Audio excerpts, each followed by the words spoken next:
Nous partons toujours chez nous dans notre entendement sur un principe.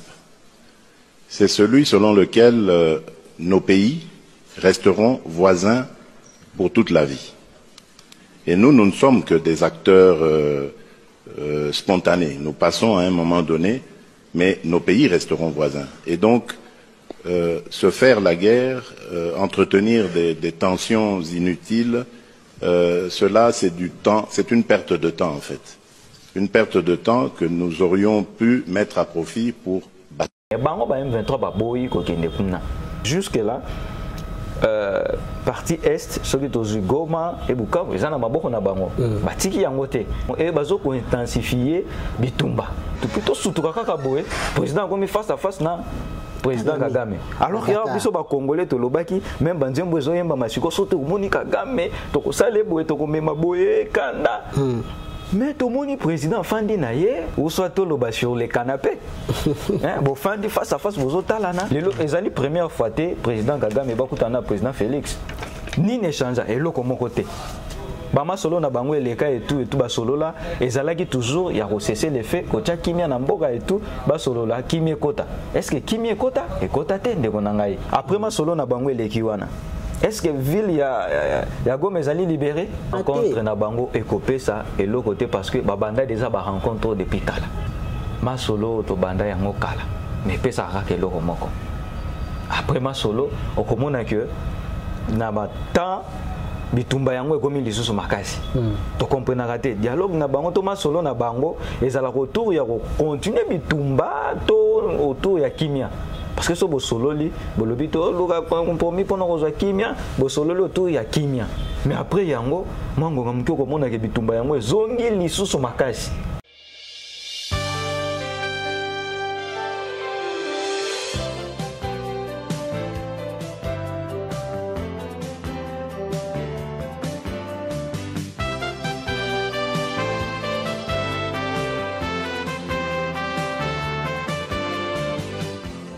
Mesdames et messieurs, bonjour. Nous sommes au But Média. Nous bénéficions de votre curiosité aujourd'hui parce que vous êtes bien branchés sur notre chaîne. Parce que c'est ici la passerelle et le relais de l'actualité dont vous êtes à la recherche. Je suis M. Lumière Goncho, assistant conversationnel de l'intelligence artificielle. Je ne suis pas seul sur ce plateau, je suis avec mon invité, un confrère journaliste. Lui, c'est Dieu et Vie. Avec lui, nous allons pouvoir parler beaucoup plus de l'actualité, mais aussi sur sa performance. Nous allons prendre cette transition et nous nous retrouvons tout juste après.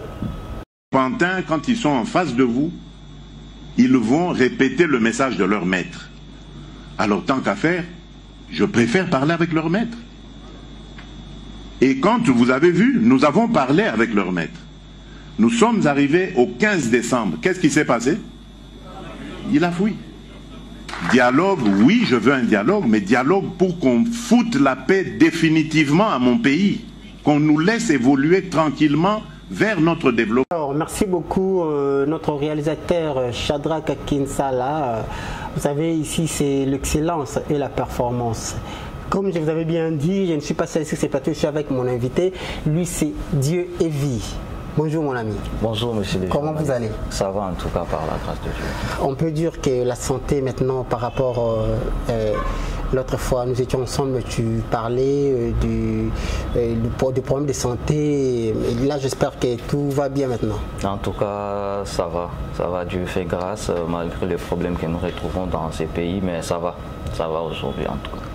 Alors comment la santé de notre pays Congo? Comment vous trouvez la santé? Non, aujourd'hui, s'il faut parler de la santé de la République, elle est vraiment en état d'urgence. Aujourd'hui, le pays est plongé dans une maladie où on n'arrive pas à trouver les remèdes. Un peu comme les VIH-Sida.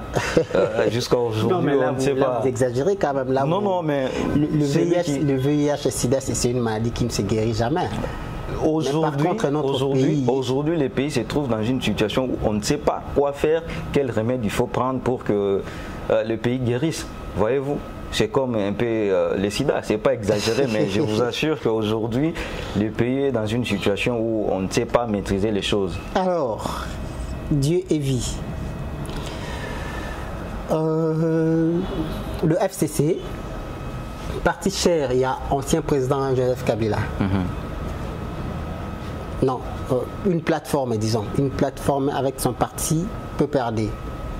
Alors, le monsieur Luquin Kassongo, qui est de PPRD, à lobby, l'FCC ne participera jamais dans cette cohésion ou dialogue interne parce que, selon lui, il qualifie le M23 comme étant le partenaire direct du président Félix Tshisekedi. Est-ce que Azan a raison ou soit à exagérer un peu? Non, mais s'il faut parler des choses en logique, d'abord le FCC n'est pas un seul parti et tout consort, c'est une famille. Oui. Et une famille, ça ne se trahit pas, ça ne trahit pas les pays. Comme l'avait dit Mouzé, n'est jamais trahi le Congo. Et même si aujourd'hui nous portons des accusations un peu exagérées à l'encontre du FCC, mais moi je pense que le FCC, c'est pas une plateforme qui est à la tête des désordres ou des troubles, des conflits aujourd'hui. S'il dit par exemple qu'aujourd'hui, ils ne peuvent pas entrer dans les coalitions M23 et tout consort, et il dit que le M23, ce sont des amis, disons ça comme ça, au président actuel. Moi en tout cas, je ne les condamne pas. Il a raison de le dire. Pourquoi? Parce que le président lui-même, il arrive à accuser, c'est lui qui est passé, qui lui a laissé les pouvoirs pacifiquement. Et aujourd'hui, nous nous retrouvons dans une république qu'on dit démocratique, mais qui n'est pas démocratique en vrai. Vous voyez ça? Il y a une dictature cachée. Et cette dictature se cache derrière les accusations. On ne fait qu'accuser les gens de gauche à droite, au lieu de trouver des solutions pour que nous remettions le pays sur les droits chemins.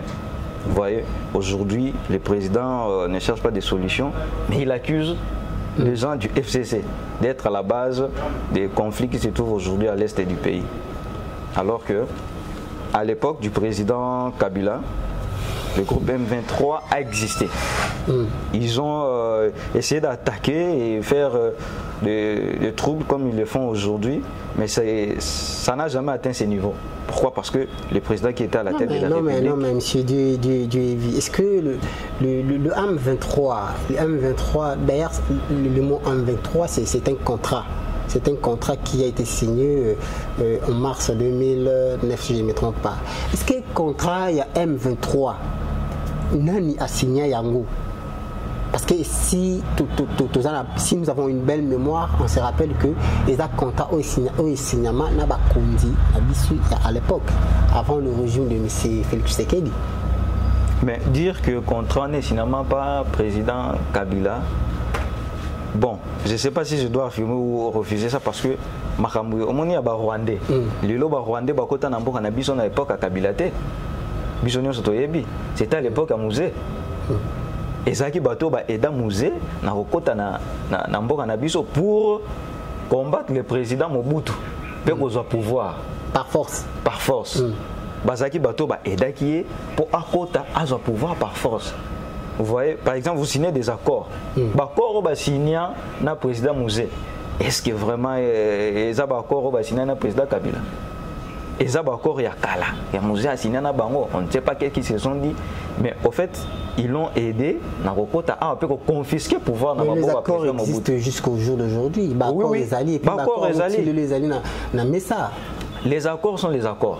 Herbe signé d'accord, ce que comme on a force, je vous assure que va même le trouble. Ce qui trouble le comme un niveau, c'est parce que l'accord est alaki. Et l'accord à un moment donné est respecté. Vous vous entendez par exemple au partir et puis tu arrives au pouvoir au bandi au bengana bango. Tu vois, au pouvoir, aux pouvoir, tu te dis ben ça, si je partais dans la logique ya Kokende na bango, j'ai trahi le Congo. Na trahi pe ba Congolais. Non, le problème c'est que d'accord yango za d'accord oyo Mouzé a signé qui na ba rebelle ou soit a signé qui na Rwanda. Et ça d'accord a signé na ba Rwandais. Aujourd'hui, sur le M23, nos jeux sont braqués. vers le président rwandais. Aujourd'hui, on dit que M23 est manœuvré par le président rwandais. Vous voyez, l'accusation se sont tombées sur eux. Pourquoi? Parce que le Rwanda aussi arrive à signer des accords, il y a reproduit la matière première na européen. Où ils ont été. Vous voyez un peu. Ce qui prouve que M23 est razo sala des ordres na Rwanda a profité pour bien la matière. Voilà pourquoi on accuse le président Kagame d'être derrière M23 peut enivrer tout ce qui se passe aujourd'hui dans les pays. Il y a une accusation où c'est un fait réel. Où Kagame est derrière le rebelle de M23. Bon, ils ont une accusation parce que au moment où il y a preuve qu'il a signé un accord européen pour produire par exemple la matière où ils ont été. Donc ce qui arrive à dire qu'il y a des gens mais la preuve, nous sommes derrière Babylone. Très bien. Vous voyez? Mais au fait, si on part aussi de la deuxième preuve, comment est-ce que Bazobengi ça M23 qu'on négocie avec M23 mais ça passe par le président Kagame? Vous voyez la question qu'on doit se poser. Comment lui accepte par exemple en Angola qu'on négocie pour la Kimia dans l'Est du pays, mais c'est le président Kagame qui se présente et non le M23. Voilà un peu ce qui montre qu'il est derrière ça. Et ça, moi, je preuve Lokota pour montrer que non, il est derrière ces manœuvres-là. Mais au fond, comme ça, on ne peut pas montrer qu'il ça y est. Lilo, Rwanda a annoncé rupture officielle na Belgique par ses relations diplomatiques parce que Bango Bazo estimé que conflit entre le Rwanda et la RDC, Belgique a beaucoup plus côté RDC et a annoncé officiellement qu'elle a arrêté. Il y a maintenant la rupture de relations diplomatiques entre le Rwanda et la Belgique. Abino Izani par rapport à la nouvelle loi. Moi, je que les lots, ceux qui ont souffert, na kokufa, na pillage, na bilo que beleza ali RDC. Et c'est normal que la Belgique a la mouka que non, il faut arrêter ça, il faut cesser le fait. Aïe bisaba Rwanda que en tout cas faut tikabilo kozo sala. Parce que nyonso au Rwanda zo sala ezope sa pasi na batu nyonso bazomona situation ya RDC na minito. Oyebi combien de personnes to perdre l'élo na RDC na maramu ya est. Ba trouble wana bazomema wana na est ezomema population na liwa. Et aujourd'hui mboka nyonso yo akota la situation wana et quoi l'armée. Et c'est normal, mais j'ai tellement mal au bac non, c'est le fait arrêter et tout. Et aussi mbaté, boyété, en tout cas boyété. Et Rwanda en tant que mouton a agressé à Rolobanine. Non, il y a un côté lié à Keboé. Donc c'est normal, par relation à Bango parce que eux, ils ne sont pas prêts à bitumba na bango to agression na bango bazo sala na RDC. Tu vois, et puis na ba façon wanande et tindi bango bakata ba relation parce que bazo senti que Belgique a sorti pression ba cesser les faits et tout. Bango baza prêt à rotika ngote. Et donc c'est normal ba tika bakata ba relation na bango. Le gouvernement congolais alors se réjouir na ba sanction au Union européenne a payé pour na Rwanda et le rebelle de M23. Est-ce qu'ils ont déjà un pas pour la victoire dans le cadre de la RDC ou soit ils ont mais ça dans Salema de temps à temps? Ils ont une manière où on a été, une façon de RDC et Rozoilonga. Ce qui est lundi, Maloba, il y a président, ancien président Kabila, à l'Obinin. RDC fait tika rolela. Il faut qu'on arrête à un moment donné à rolela tout moment et tout. Faut parfois qu'on ait une solution, mais c'est mon cas. Aux hommes, les Européens, c'est comme les hypocrites, vous, vous signez un accord en Rwanda sur la production de matière. Alors que Rwanda, dans le pays, a une matière, Rwanda a sauté, vous signez les accords. Vous comprenez que l'accord, on a besoin de signer pour produire matière alors que Namboka n'est zaté. La matière on a nous toujours retrouvé na RDC. Donc ce qui arrive à dire que Rwanda na sima bitumba wana zo mené.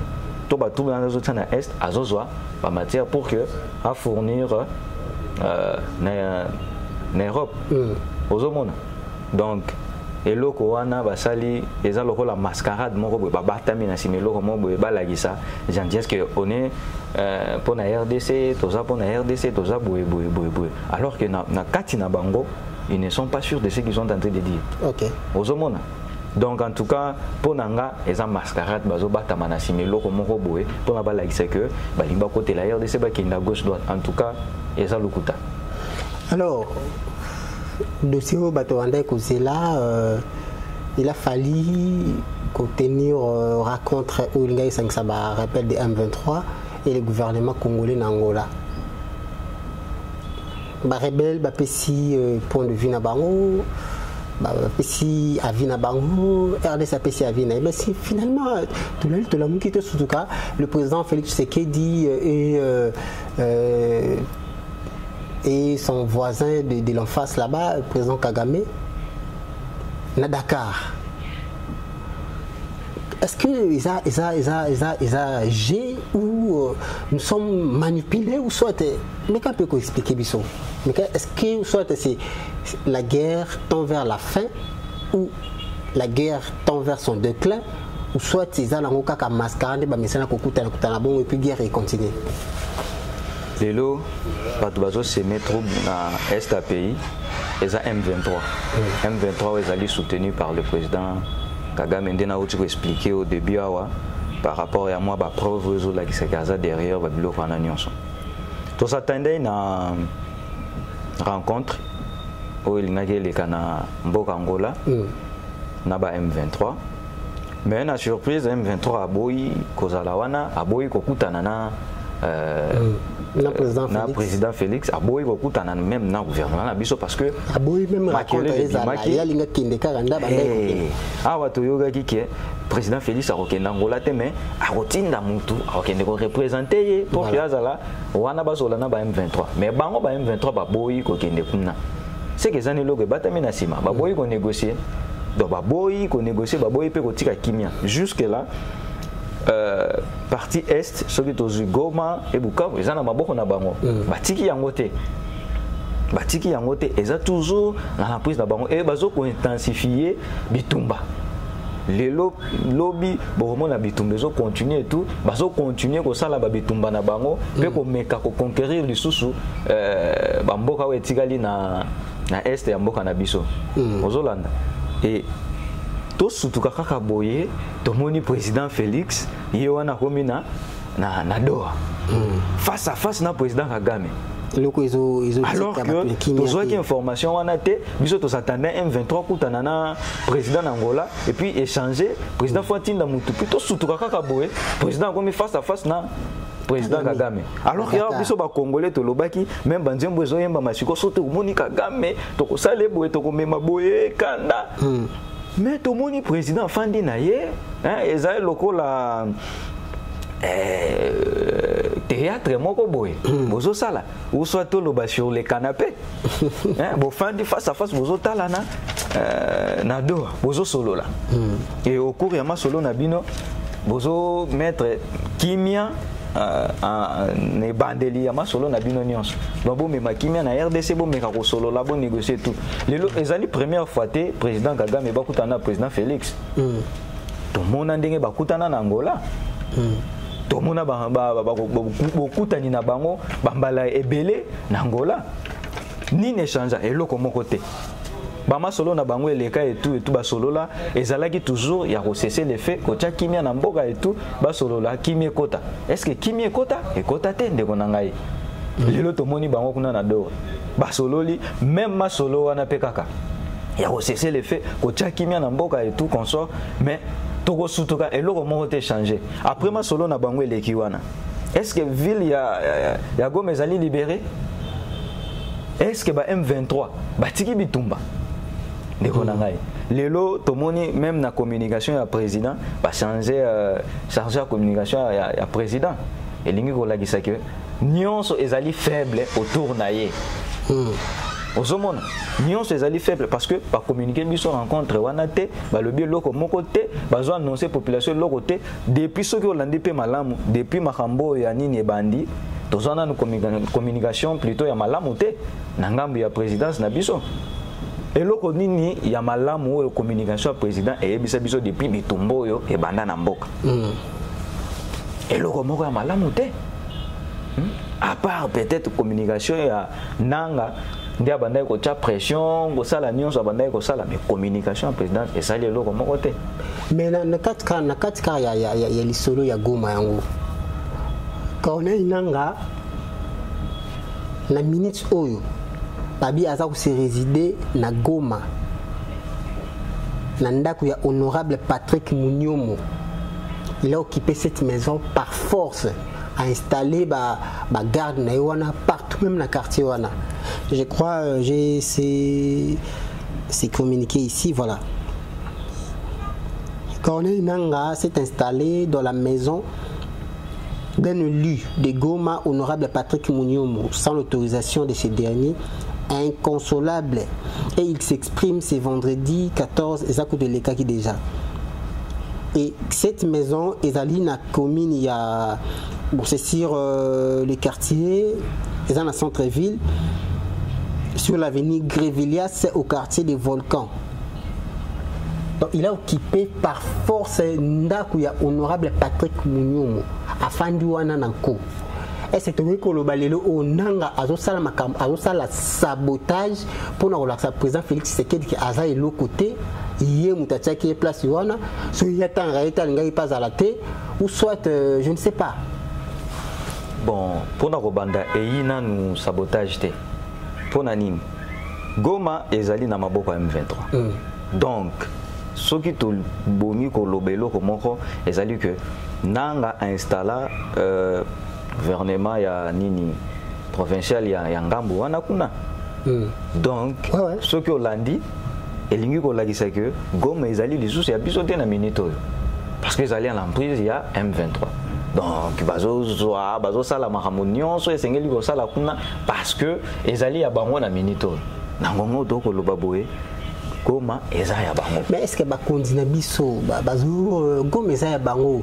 Donc je ne sais pas ba kondina biso ba militaire na biso ba lingi ko bunda te to bazana mot d'ordre ya ko bunda te to mando kezali te. Mais Hollandi communication ya Mutamba dernièrement oyo balingaki basambisa bato bakimaka bomba ba militaire bakimaka wana batikaki mandoki bomituni pona nini bakimaka eloko ekimisaka bango ezali nini lelo tozolo baga ba RDC FARDC na biso est-ce que tozana ba soda te bako bunda kuna basebachakima mais bako bunda na ordre ya egouta awa. Et puis, na équipement na biso ko awa.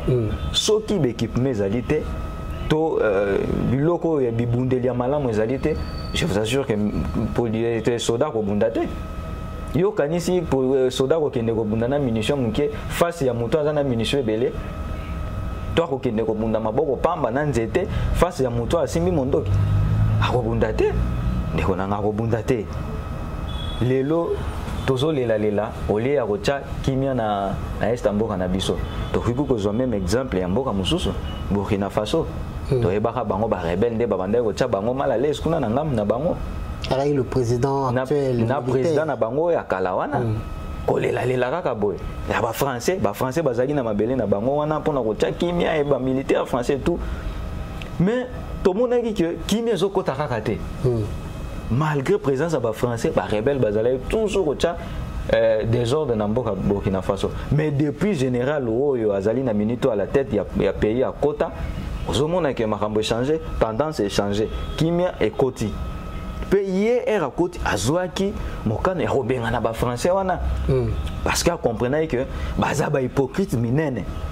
Bazo sa le côté ba fani na bango mais na kati kuna ezo le kondige bango ne bazo bunda bazo luka kimia et tout mais loko ya na kati ezala kité be européen bazali kaka bongo ndeko nanga lelo ba koganga c'est que to yolo ba raconte ya président Tshisekedi na Kagame za na kaka mascara résultat mon comme longue ko pesa na rencontre na bango et ko pesa et le côté parce que ba banda déjà ba rencontre depuis tala et échanger l'eau comme côté. Le deuxième jour, non? Le deuxième jour, depuis le premier jour, hein? Ezaki le 18. Bakoutana le 18. Le 19. Le 19. Et là, on a échangé des gens. Est-ce que Nangambu ya Est qu'on a libéré Goma? Est-ce que Batiki Bitumba? Au Tiko Tangue la Biswa, Nanga Zui, Ndaku ya honorable Mounion na Makashi. Parce que, à Monique Goma Zali à Bango, à Koko Sala Union soit Lingi, parce qu'il y a des Mukonji, na Sikawana. Ozomon, Kotoyo, Kongola Zolela, Ndaku naye, na Befor naye, Nyon soit Sali, Kuna. Nangambu ya Este babotoli yango parce que Goma eza na maboko ya M23. Ozomona donc rencontre oyo ememi eloko moko te. Ezaka ka kokende kolela. Système moto yebeli na minito ya Bitumba ya président na biso ezaka kolela. Kokende kolela gauche à droite et tout malgré ba kolela wana nyonso solution ezomona na kaka te. Nani yo andimi ko yana solution na mboka na biso parmi ba pays nyonso bazali libanda. Nani? Mais est-ce que à l'union ya Congo Togulo ba pour makambo nyo ceci là et c'est ngaka faux Mokonza Mboka déclaré guerre dans Rwanda soit parce que à ce que je sache il n'y a aucune guerre ici là sans dialogue. Aucune guerre au monde ici là sans dialogue. Guerre possible, la foba fanda ba solo là. Mais est-ce que qu'on fait dans solo lango? To éviter peuple congolais pe bolingi solo te, bolingi dialogue te. Akutana na Kagame baluka ba zo compromis bolingi yango te nyoso zaka mabe finalement to zo baté a déclaré afin de sa deux chambres afin de sa congrès a déclaré guerre na Rwanda ou comment? Degonanga.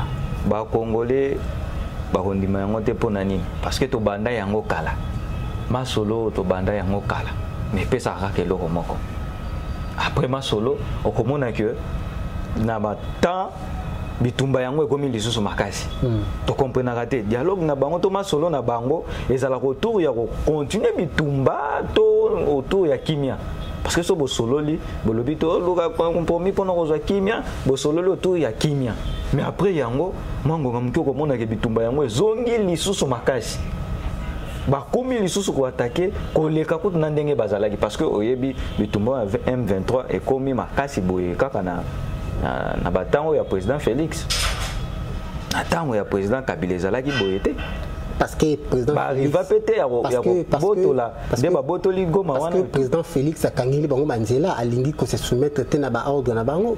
Ndeko nanga soki balobi masolo ko sola masolo yo kanisi muto azo attaquer po ayiba soki sola na yo bise tika ko yiba to tika bitumba yo kanisi ta ko tika kaka bitumba kaka bongo a bénéficier loko moko te mais faut to kende pe na réflexion wana muto azo landa yo to azo attaquer yo ayebi po na nini azali ko landa yo soki azo memelo bitumba ayebi ke na sima bitumba wana ngana ko bénéficier.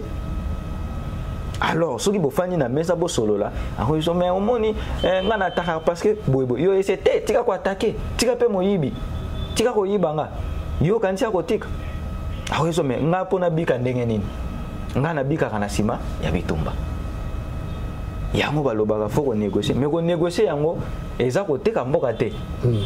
Parce que yo yebi awa ba uti ko lobaka président Kabila a solola na bango a signer ba accord moko ko tika soki pe nini. De konanga ozolanda mais est-ce que Nathan Kabila mboka etekamaka est-ce que mboka ezali na maboka ba Rwandais ozomona mais a négocier pour que kimezonga pour que makila et continuer na kotanga te ndenge ezotanga sikoyo bandeko na biso bazokufa population bazokufa yo population nini oyo ko diriger soki population ezokende kaka chaque jour. Alors faut qu'on ait une négociation autour ya nini faut qu'on ait une stratégie en négociation ezate ko katisa bango bitumba pe ko katisa bango moyibi ke batiki bitumba ozolanda ndeko nanga ezana ba manière wana. Alors tout ce qui est na cité l'ancien réalisateur a balancé bisona no lema na ya rencontre ya président na Kagame et comme ça on va se retrouver tout juste après cet élément.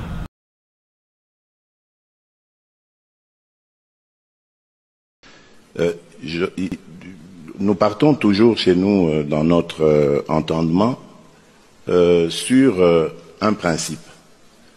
C'est celui selon lequel nos pays resteront voisins pour toute la vie.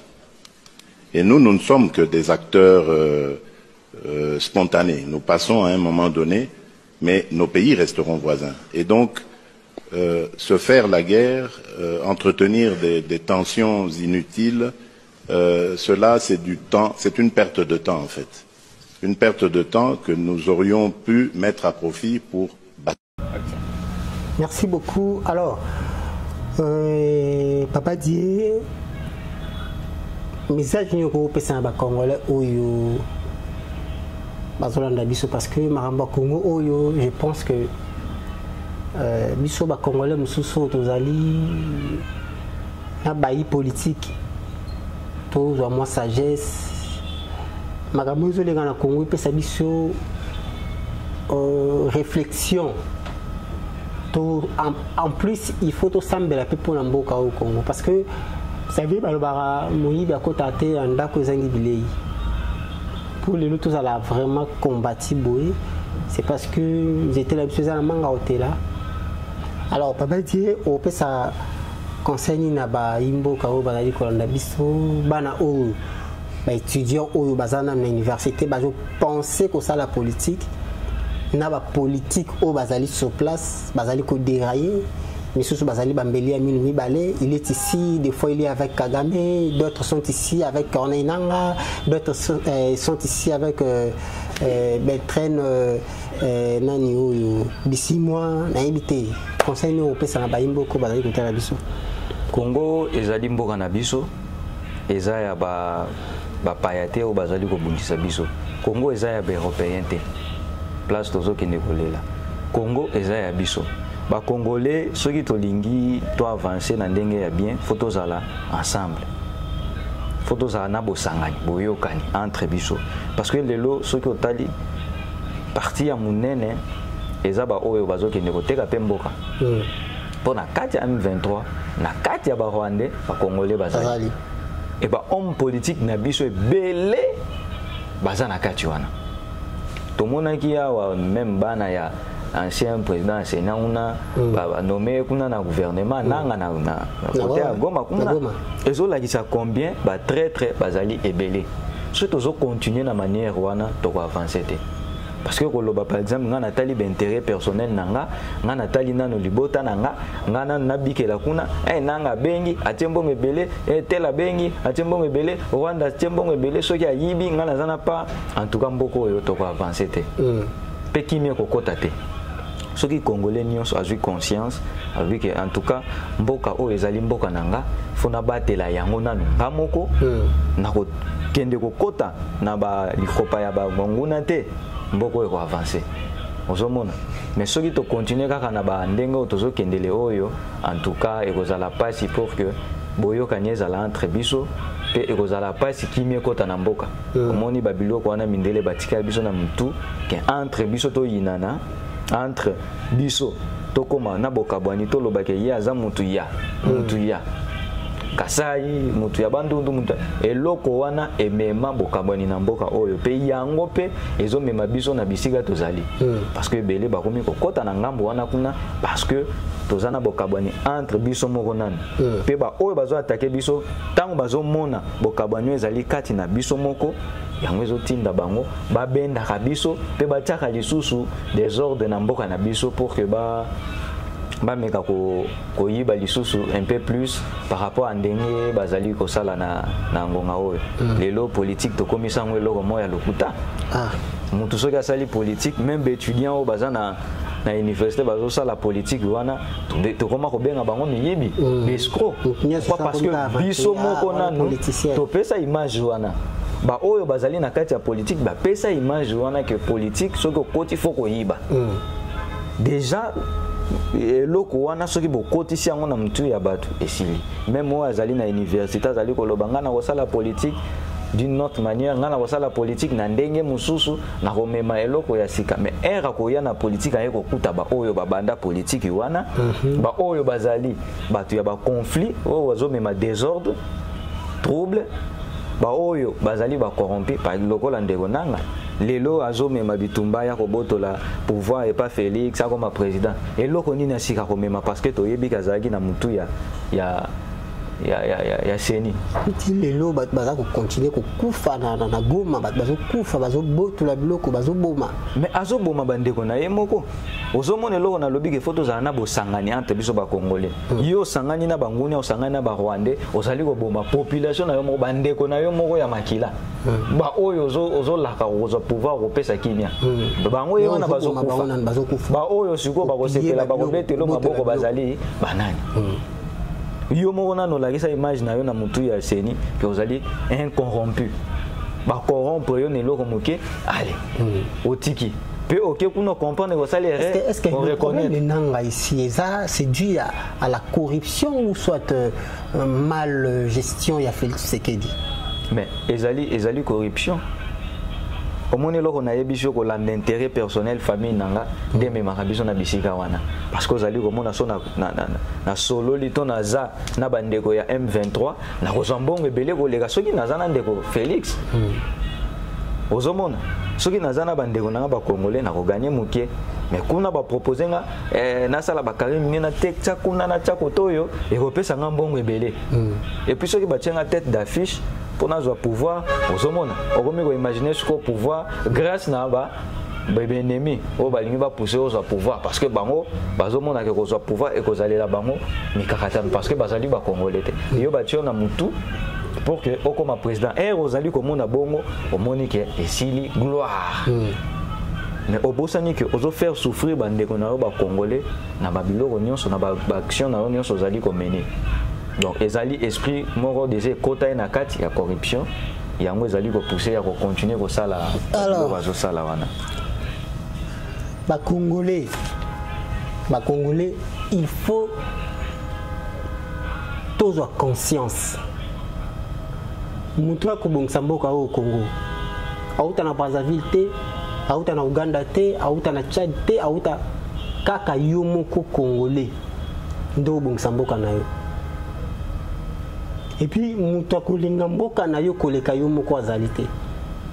alors, les Congolais, nous devons prendre conscience. Parce que ce qui est au milieu de l'ozalité, et que nous avons la valeur, c'est que nous avons Moribo, au Koufakala. Au Koufana, mais aux Otambola Kakabou, mais au Koufakala. Alors le Congolais, le jeune, réveillez-vous. Le jeune, les étudiants, binonde bosimba Congo lobby. Tout ce qui a tenté quand on a papa au bazarna, papa on a peut-être à combiner papa à eux autant sous bomengo na kimukolo, à mon article là-bas nangani richesse, à kanjumi corruption. Mais nous les jeunes, nous avons la force, nous avons de l'énergie. On doit affronter cette situation difficile pour un Congo meilleur. Avenir à Congo, et ça n'a pas beaucoup de jeune. Tout là la tête, tout quand on a beaucoup de Congo, ba jeune, tout téléma. Tout simba na main dans la main pour aller de l'avant. Alors, Papa dit en tout cas merci beaucoup. Nous vous remercions d'avoir répondu présent à notre invitation. C'était peut-être la première fois, mais ce n'est pas la dernière fois. Bimédia izanda kuna yo ernion sur un message, ernion sur un posa collé car sa intervention, donc sa idée argument pour la situation italimboka. La porte est grandement ouverte. Alors tu vas regarder la caméra pour passer un mot na ba o ba talabiso.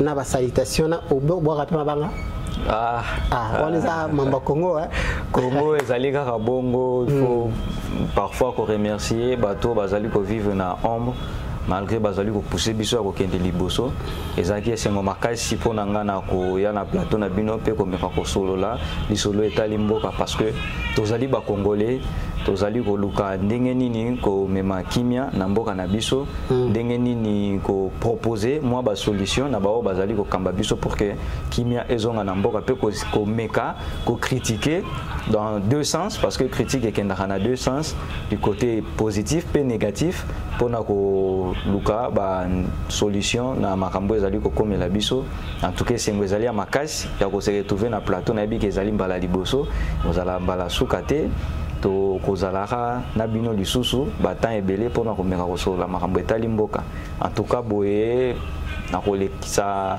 bambote nanga peut-être na 2 ou 3 personnes po bazali kolandanga monsieur Deyo Mayala, Albert Ngongo et Merveille Kabongo oyo azali leader communautaire à makasi azali koluka pe ba solution pona komeka kozongisa moi kimia pe moi conscience na bandeko na biso ba congolais. En tout cas merci beaucoup ezaki esengo makasi ya kozala na plateau na bino. Alors, merci beaucoup mesdames et messieurs, nous sommes à la fin de notre édition. C'était votre serviteur Lumière Goncho, assistant conversationnel de l'intelligence artificielle. Kanya Lobaka du média Tozo Tambola. Le système de la musique a fourmi, fourmi à Zaranaï, c'était pour notre tonganda, quoi que na malembe, à combien t'as 1000 tours, à qui a Azu, à qui a Tiekuna, 1000 tours. Nous appelons ça par exemple, il y a Deluge de Noé, l'animal le plus rapide des Aki Guepard, à Kotaki, mais Kobape, na malembe, Ayaki, c'est à Kotaki.